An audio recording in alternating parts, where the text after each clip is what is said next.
Fadilah. Di sini saya akan menceritakan sedikit cerita tentang tokoh perempuan di Filipina yang berpengaruh di dunia, yaitu Corazon Aquino.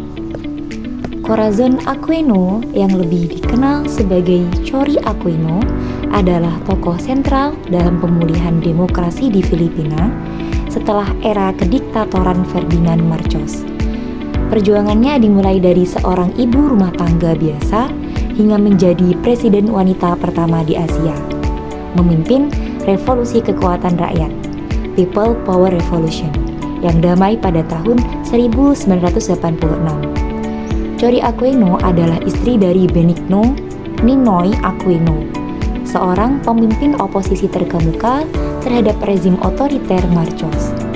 Kehidupan mereka berubah drastis ketika Ninoy dibunuh secara tragis di Bandara Manila pada tahun 1983, sesaat setelah kembali dari pengasingan di Amerika Serikat. Peristiwa ini menjadi katalisator yang memicu kemarahan publik dan mengorbankan gerakan anti-Marcos di seluruh negeri. Setelah kematian suaminya, Chori Aquino yang sebelumnya tidak memiliki pengalaman politik langsung muncul sebagai simbol perlawanan dan harapan bagi rakyat Filipina. Ia dengan enggan menerima pencalonan sebagai presiden dalam pemilihan umum yang diserukan oleh Marcos pada tahun 1986. Meskipun hasil pemilu tersebut dicurangi, rakyat menolak mengakuinya. Rezim Marcos ditandai oleh korupsi yang merajalela terhadap oposisi dan perorangan hukum militer yang membuka kekuasaan hampir mutlak kepada presiden.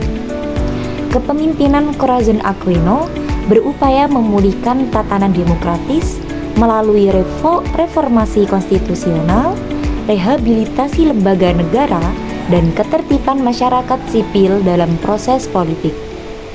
Pada Februari 1986 atau 38 tahun silam, dunia menjadi saksi saat ia memimpin jutaan orang dalam pemberontakan damai yang menggulingkan diktator Ferdinand Marcos yang setelah memerintah dengan tangan besi selama 2 dasawarsa.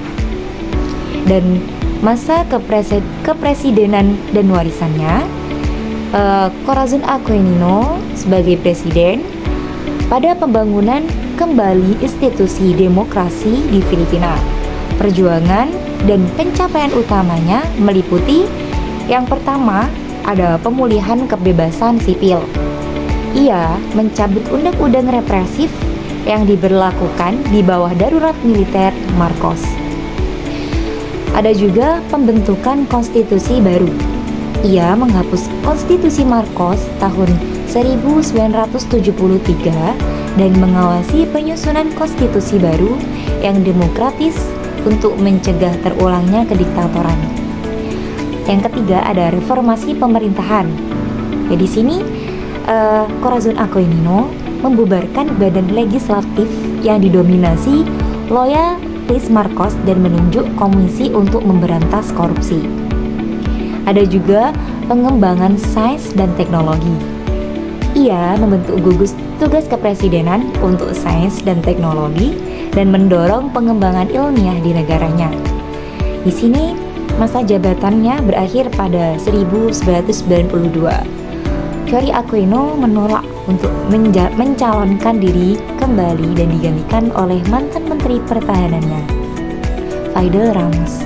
Meski tak menjabat lagi, Corazon Aquino tetap aktif di bidang politik dan menyerukan perlawanan jika nilai-nilai demokrasi liberal mulai melenceng.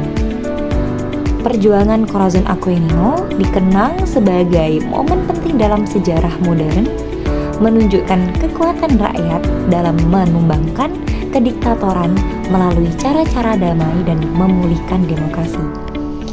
Jadi, itu tadi cerita di mana seorang tokoh perempuan Corazon Aquino selama perjalanannya dan juga pengembangannya dia di Filipina.